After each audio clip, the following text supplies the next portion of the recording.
Muy buenas noches, profesora Joana, buenas noches, compañero, y muchas gracias a mi compañero Edwin por cederme la palabra. La noche de hoy estamos hablando acerca de las obligaciones en general y de los contratos. A continuación, vamos a hablar acerca de las distintas clases de las obligaciones, siendo estas, en primera instancia, obligaciones naturales, en segunda instancia, las obligaciones divisibles e indivisibles, en tercera instancia, las acumulativas, las alternativas y las facultativas. En cuarta instancia, las obligaciones correales y por último y quinta instancia, las obligaciones solidarias. Las obligaciones naturales eran uno de los elementos de las obligaciones civiles en la facultad que tiene el acreedor para constreñir a su deudor para que cumpla con su obligación. Toda obligación civil debe estar provista de una actuación destinada a hacerla jurídicamente efectiva. Además, y sin embargo, en el derecho romano se conocen de unos vínculos denominados obligatio naturalis, en que el acreedor carece de acción. Por ende, en lo anterior y teniendo en cuenta los vínculos y las obligaciones jurídicas, se convino llamarlas obligaciones naturales para distinguirlas de las obligaciones civiles, en donde el acreedor tiene la facultad de exigirlas. A continuación, hablemos de las principales causas de las obligaciones naturales. Estas fueron, en primera instancia, los pactos que no alcanzaban a reunir los requisitos en el derecho romano. Se exigían en ciertos casos la elaboración de un contrato donde el deudor quedaba ligado a una obligación puramente natural. En segunda instancia, las obligaciones contraídas entre los padres, los hijos y las familias, quienes eran sometidos a una patria potestad, pues ellos eran copropiedad de los padres. Las obligaciones contraídas por los impúberes en la mejor infancia sin la autoritas de su tutor. Hagamos un alto ahí y expliquemos qué significa cada uno de estos términos. Los impúberes eran muchachos entre los 7 y los 12 años antes de alcanzar la pubertad. Los de mejor infancia eran jóvenes entre los 12 y los 17 años aproximadamente, y los autoritas eran los tutores quienes tenían la facultad moral para llevar a cabo con autoridad la formación y la tutoría de la educación de estos jóvenes. En cuarta instancia tenemos las obligaciones que extinguían a la capitis diminuti del deudor, o sea, la incapacidad de la persona para ejercer bien sea como tutora para cumplir cualquier obligación. El fenómeno jurídico del procedimiento denominado litis contestario, que era la presentación de los testigos ante un magistrado y ahí se descargaban los sucesos, allí se extinguía la obligación en el juicio o se convertía en una obligación meramente natural. Las obligaciones civiles se extinguían a través del tiempo y se convertían también en obligaciones naturales. El deudor era absuelto por falta de pruebas y la obligación civil quedaba convertida en una obligación natural. Los efectos jurídicos de las obligaciones naturales fueron 4 básicamente.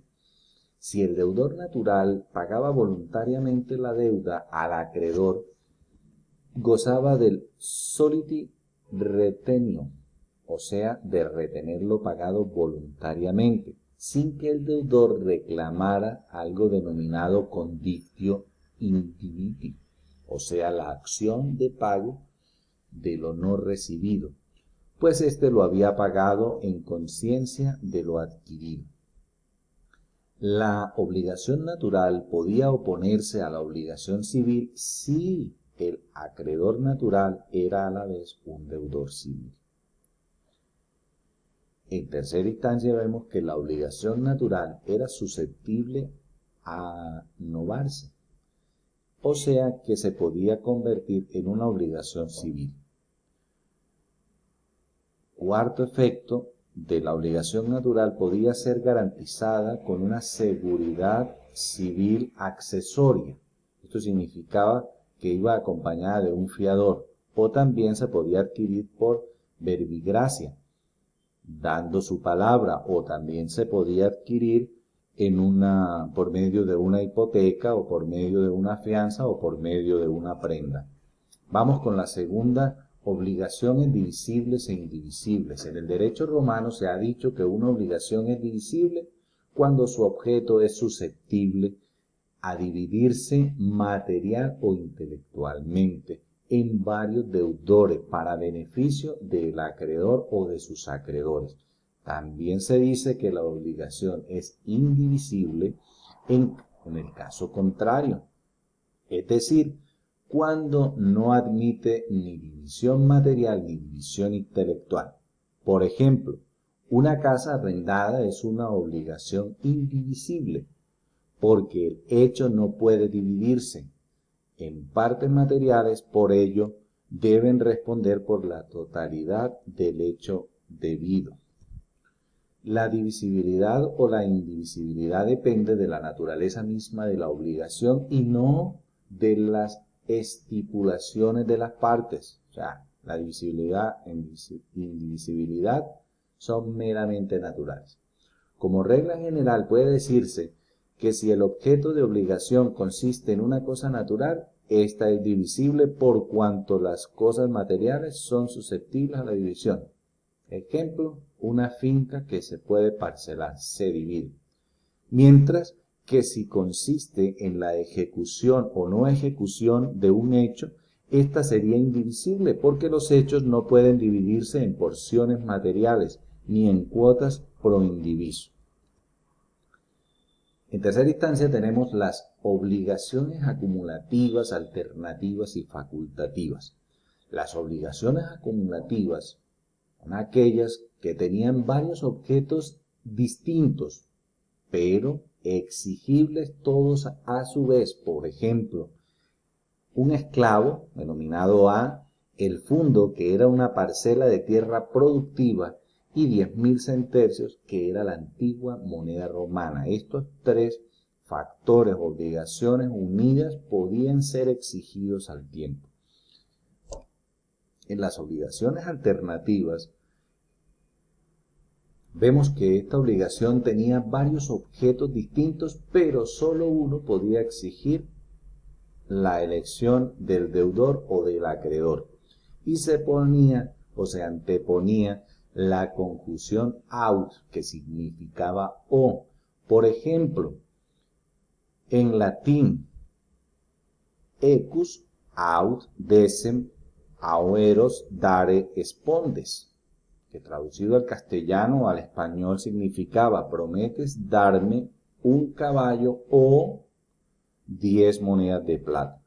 La elección del objeto correspondía al deudor, pero podía convenirse que fuera hecha también por el acreedor. Las obligaciones facultativas. Esta obligación era aquella que tenía por objeto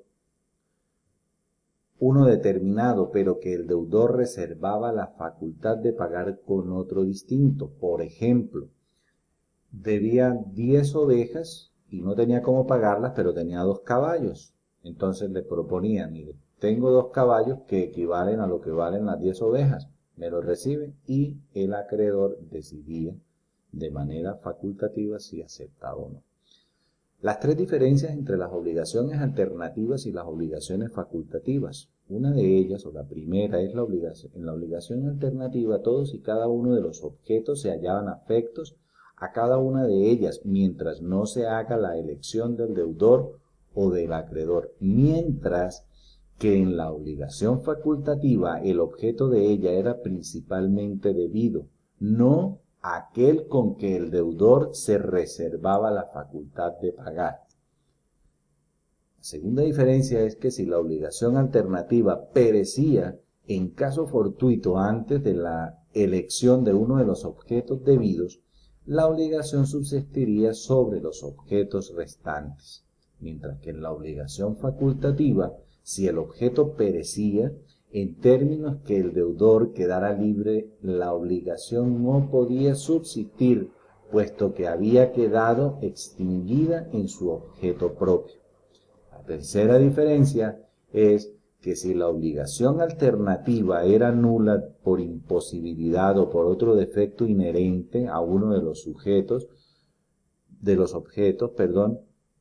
no por esto era nula de los demás que se hallaba en obligaciones, o sea, en obligatoriedad, mientras en la obligación facultativa era nula por defecto o por vicio de su objeto propio. No podía subsistir como válida puesto que se hallaba en facultare solution. Esto significa que estaba facultada en un acuerdo ya establecido y que había la facultad para pagar con otro. Cuarta obligación, correal. La palabra correal viene del latín correus, término con el cual los juristas designaban los sujetos activos y pasivos de esta clase de obligaciones. La correalidad se dividía en activa y pasiva. La correalidad activa era cuando existían varios acreedores correales con presencia de un deudor común. En el caso contrario, la correalidad pasiva era cuando existían varios deudores correales en presencia de un acreedor común. Quinta y última, las obligaciones solidarias para los jurisconsultos romanos llamaban obligaciones solidarias a un conjunto de obligaciones en la cual tenía un objeto consistente en el dinero o en cosas fungibles, y que una vez satisfecho este objeto por cualquiera de los codeudores quedaba extinguida la obligación para los demás. Vamos a ver las 4 diferencias entre la solidaridad y la correalidad del derecho romano. La primera diferencia: en la correalidad nacía siempre de la voluntad de las partes, tenía origen directo en los contratos, mientras que en la solidaridad no nacía de los contratos, sino de otros actos y en virtud de la ley. La segunda diferencia: en la correalidad se podía presentarse en forma activa y pasiva, mientras que en la solidaridad solo existe en la forma pasiva y no había acreedores sino deudores solidarios.